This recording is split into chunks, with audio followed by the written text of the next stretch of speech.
Over the last few weeks, I've seen countless comments asking the same question. Where did the Roblox YouTuber Parlo go? It's been almost 3 weeks since he last uploaded, and today I'm going to answer that question. To put it simply, on September 11th, Parlo was falsely arrested by the UK police after a wave of false reports connected to the Dupe situation were made. If you're unfamiliar with what that situation is, I'll explain everything in this video and show you why this was a gross misuse of the justice system and how the UK police were misled and abused their authority in an attempt to find something that wasn't there. But before we get into all of that, I need your help to make sure that the truth actually gets out. Please make sure to like this video, subscribe to the channel, and comment your thoughts on the situation. Also, share this video with a friend. It really helps to spread the truth and fight back against the misinformation that's been going around. With that being said, let's get into the video.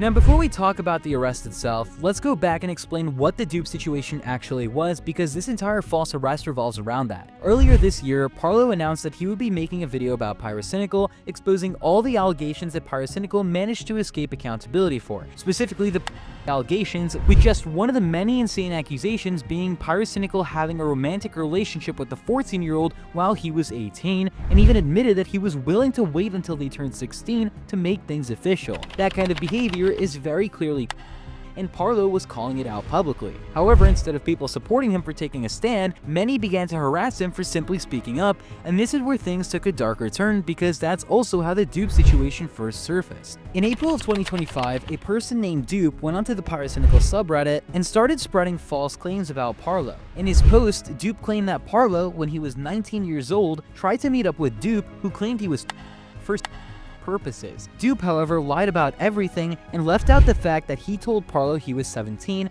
which would have been nothing more than a normal high school relationship, perfectly legal and appropriate. What actually happened was the complete opposite of what Dupe tried to make it look like. He claimed he was younger than what he originally said, and that single lie spiraled completely out of control. People who already hated Parlo jumped on that misinformation, twisting it into a fake narrative that spread across Twitter, Reddit, and Discord. Now, what Dupe did on that subreddit wasn't just a simple post, it was a full-blown smear campaign. He claimed Parlo was 19 and that he was only at the time they supposedly interacted, completely fabricating both the timeline and his own age. But here's the reality. Dupe had spent over a year pretending to be 17, even telling Parlo multiple times that he was turning 18 soon. And it wasn't just a one-time lie. These messages clearly show Dupe saying things like, "I'll be 18 in a year," and "I'm 17, turning 18. These weren't accidents. These were deliberate lies repeated over and over again to make Parlo believe he was talking to another older teenager. Parlo had no reason to think otherwise. Dupe acted like a mature person, talking about drinking, trauma, and even working a job, things a 20-year-old wouldn't realistically talk about or even know in detail. Dupe played the role of a 17-year-old perfectly, and it was all intentional. But once Parlo started calling out Pyrocynical, everything changed. Dupe suddenly came out publicly, twisting the whole story and making it sound like Parlo, a 19-year-old, had knowingly dated a 20-year-old. He posted it to Pyrocynical's subreddit and it instantly went viral, gaining over 3,000 upvotes. The post accused Parlo of being a hypocrite, saying he exposed Pyrocynical for a 4-year age gap while dating a 20-year-old himself. That statement wasn't just misleading, it was a complete lie. Because of this, people started calling Parlo up, flooding his replies with disgusting comments like him and "guess it's not so funny when it happens to him, you should." These weren't just harmless insults, these were career-ending, life-destroying accusations, all built on false claims. Even worse, well-known figures like Nathrix, who had been accused of far worse himself, jumped in to spread the same narrative, calling Parlo a without ever checking the facts. The irony of someone like him spreading that narrative speaks for itself. Now, to make things even more disturbing, this whole Dupe story didn't come out of nowhere. It was boosted by groups like the UTTP, a community infamous for faking tweets, doctoring screenshots, and fabricating fake evidence against YouTubers. These are the same people who used Inspect Element to make it look like Parlo had admitted to having illegal material at a time when Parlo didn't even have control of his own social media accounts because of his father hijacking them. So what happened next was predictable. People took those fake screenshots and Dupe's lies, combined them, and built an entire false narrative that painted Parlo as a monster. But when you look at the facts, the messages, the timeline, timelines, and even Dupe's own words where he retracted what he said. The truth is obvious. Parlo was manipulated, not malicious. Now, I do want to make one thing clear. When I personally read some of these messages myself, I'll be completely honest, some of them weirded me out. There were parts where I felt uncomfortable or they were really hard to read, and I completely understand why people had mixed reactions when they first saw them. But that's exactly the problem here. People see the messages without the context, and that context completely changes how they're interpreted. Those messages don't show.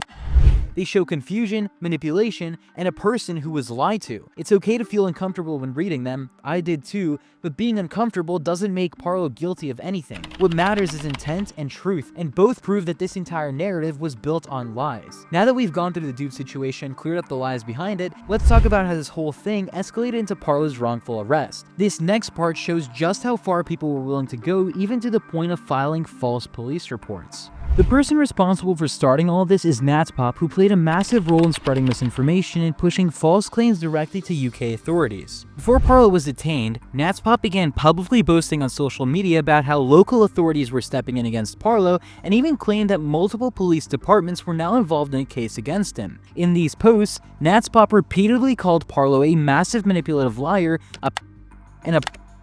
and claimed that no local authorities are on his side, and insisted that Parlo was milking the Schlepp and pyrocynical drama to distract from his own crimes. These weren't just random tweets, these were calculated lies meant to make people believe that Parlo was facing a legitimate investigation, when in reality, the entire case was based on false and misleading information. After we confronted him, Natzpop's own emails to the police were exposed, and they made it clear that the entire thing was built on lies. In those emails, he provided only 2 screenshots showing Parlo saying he wanted to meet up with Dupe at a hotel. But here's the key detail that he deliberately left out. At the time, Parlo was 19 years old and Dupe had told him that he was 17. That's a legal relationship in the UK. The age of consent in the UK is 16, and both Parlo and Dupe were living there, meaning that legally, there was nothing inappropriate about that interaction according to the law. But instead of telling the police the full story, Natzpop twisted it. He told them that Dupe was at the time, and Parlo knew that he was talking to a 12-year-old, which is a complete fabrication. He intentionally left out messages where Dupe clearly says he's 17 turning 18 soon, messages that completely disprove the entire claim. In other words, Natzpop manipulated the police by submitting evidence that was taken completely out of context and by lying about Dupe's real age. He didn't care about truth or justice. He cared about destroying Parlo's reputation, no matter how many lies it took. Now, while the police did open a case based on what he sent, it's crucial to understand that the case itself is built on false pretenses. It's not a case backed by real evidence, it's a case fueled by manipulated screenshots, half-truths, and false statements made by people who have been trying to ruin Parlo for months. And what is truly shocking is that instead of fact-checking the claims or verifying the evidence first, UK authorities acted on this misinformation. That's what ultimately led to Parlo's wrongful detainment on September 11th. When we confronted Natzpop about the police report, it became very clear that he didn't just make a mistake that most people would make, he knowingly withheld key information from law enforcement. So they were like, okay, we're going to transfer you to another department, and they went to police, right? So I went to police, and I told them same story that I gave to a COP. They were like, okay. They brought me to a detective named whatsoever. So he was the one who was taking care of the situation. He gave me questions like, do you know Parlo and Dupe online in person? So those common questions that they asked me before they started the whole thing. So I gave him all the answers they could. Just okay, we're gonna investigate. I gave him the document. I said he sent in. That's what I did in my standard response to this. So he was like, okay, we're gonna investigate into it and stuff. And that's where they were like, okay, well, we're going to transfer you with someone else. A month later or 2, I don't know. The police contacted me out of the blue. They contacted me. I did not contact them. I don't know why they contacted me. They probably did what do they call this, subpoena or something like that? I don't know. Probably yeah, probably not, but probably I don't even know what happened, because they told me, they mentioned to me that they cannot share the full thing that's happening on that investigation whatsoever. During the confrontation, Natz openly admitted that he was the one who reported Parlo to multiple UK police departments. He explained that when he first reached out to the CEOP, aka the Online Protection Command, and then later contacted police, before the report was eventually passed on to police, who later got in touch with him directly. But here's where things started to completely fall apart for him.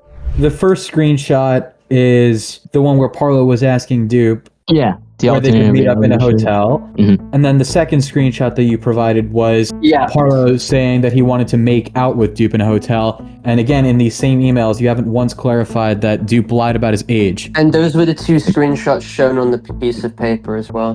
When asked about the evidence he submitted, Nats confirmed that the only screenshots he sent to the police were two messages from Parlo, one where he asked Dupe about meeting at a hotel, and another where he said he wanted to make out with him. That's it.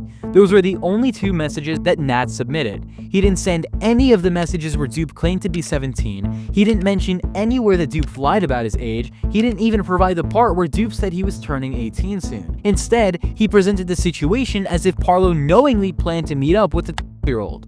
No, again, said I haven't highlighted enough to say that he lied. I haven't mentioned like a lot that he was lying about his age. Okay, so again, just for some extra clarification, were you fully aware that Dupe lied about his age when you made this report? Yes, I was fully aware.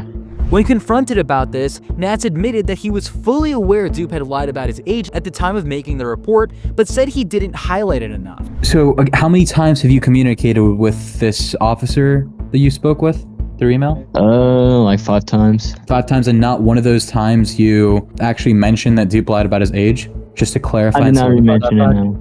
The only time that I mentioned was on the description. He also admitted that he never once brought it up in the emails he sent to the police, and the only place he supposedly mentioned it was in a vague text box when he originally submitted the report. But keep in mind, he couldn't even provide any proof of that claim, so he may as well have been lying. What did you hope would happen to Parlo as a result of this report? Well, at least like a bit of responsibility, at least legally, like at least like and not in a bad way possible, like at least like an arrest or something like that, something like for him to take responsibility for. So you wanted Parlo to get arrested, yes? Yes, in terms of putting responsibility. It's just a yes or no. I mean, okay. So Yeah. again, just for clarification, you wanted him to get arrested for this. Yes. At one point, once Parlo left the call, Nats even admitted that he wanted Parlo to be arrested. When asked directly if this was his intention when filing the report, he said, quote, "Yes, I wanted him to get arrested." That right there tells you everything you need to know. That this wasn't about justice, and it wasn't about concern, this was about revenge. I retract all my comments that I made, all the statements that I've made, all the tweets that I've made, pretty much everything that I said. What are your next steps from here? What are you going to do? In terms of what? In terms of like the police investigation, are you going to contact them to notify them that you lied essentially? Yes, I will. When Nats was pressed further about the tweets where he publicly called Parlo a Nats completely backtracked. By the end of the call, he fully retracted every claim he had made about Parlo, including all of his public posts, and even agreed to contact the police to clarify that the information he provided was misleading and incomplete. So technically, what you filed was a false police report. You excluded extremely important information that, in the end, is going to waste a lot of police resources and a lot of their time. And on top of that, Parlo's time, Parlo's money, and Parlo's reputation. Okay. Are you aware of that? Do you acknowledge that fully? I know. I do acknowledge. Yes, I do acknowledge.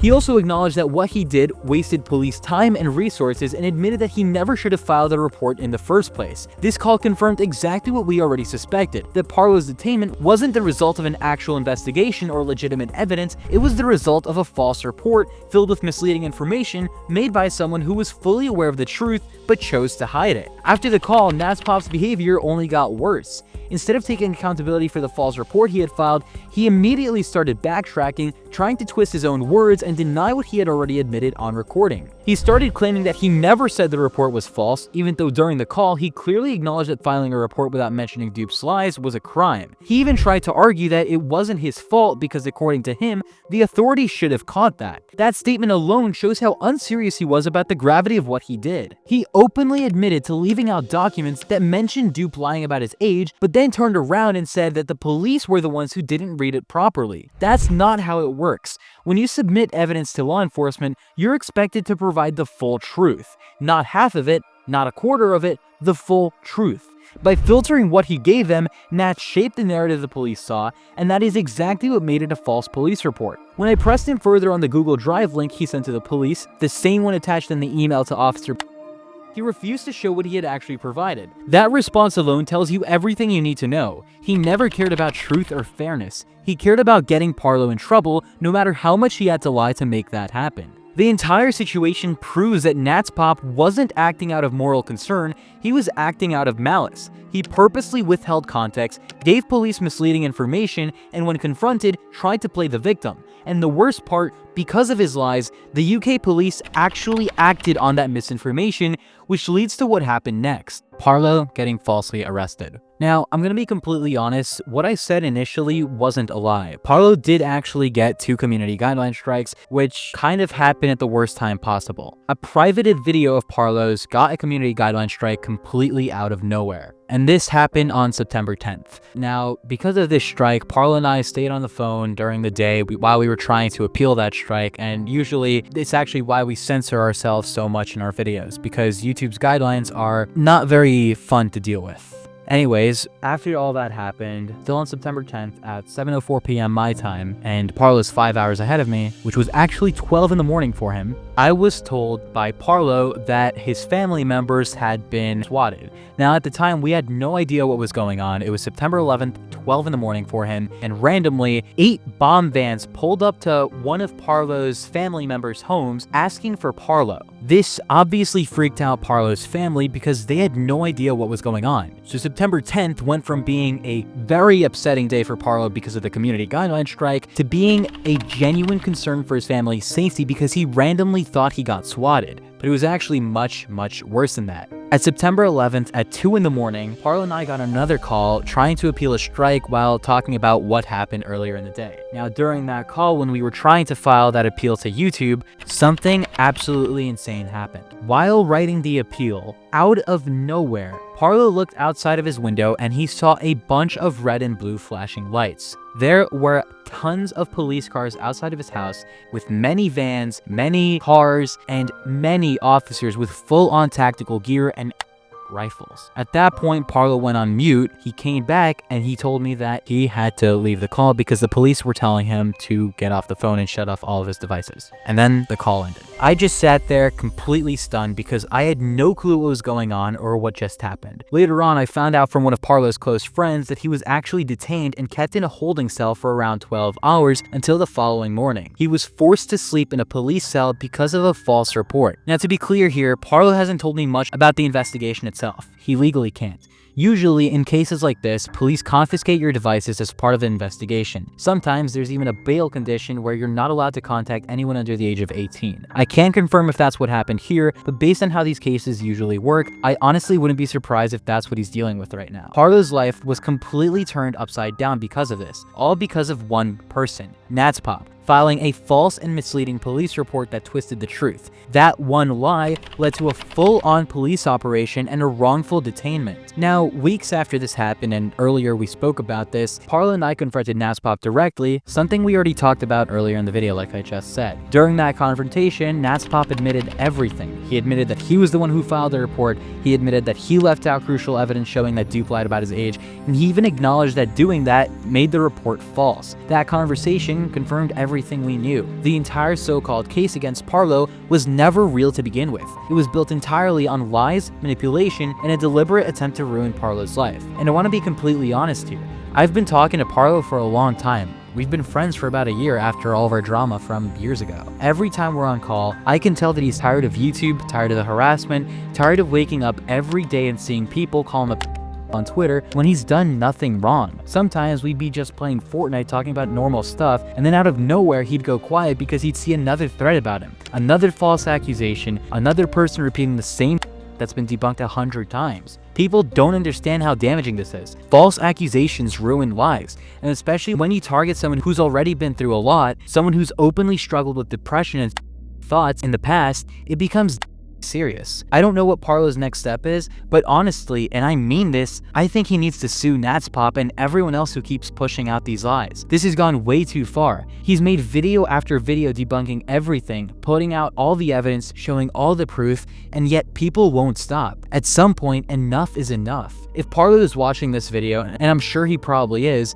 I just want to say this directly. You need to take legal action. You've done your part explaining everything to the public, you've cleared your name more times than anyone should ever have to, and now it's time to set a precedent. Show everyone that spreading false allegations, fabricating reports, and trying to ruin someone's life has real consequences, because this community needs to learn you can't just destroy someone's reputation without evidence and get away with it. And this whole situation doesn't just apply to Parlo. There are so many YouTubers out there who expose big games, expose big YouTubers, and each and every time, they always end up experiencing some level of harassment. Now, I tried asking Parlo what he plans on doing with YouTube, if he's going to continue uploading or what he's going to even do. I never really got a concrete answer on what he's going to do. I know that in the meantime, he is taking some break to deal with the whole situation. Hopefully, he's going to be taking legal action. Again, I have no idea what's going to happen. In the meantime, his editors just finished the Pyrocynical videos, so I do know that that is coming up pretty soon. I think this is where I'll be ending off the video. If you made it this far into the video, I want you to do one thing. Spread the truth, share this video. Thank you everyone for watching this video. Please be sure to like, subscribe, and comment your thoughts down below. And remember, false allegations always ruin lives.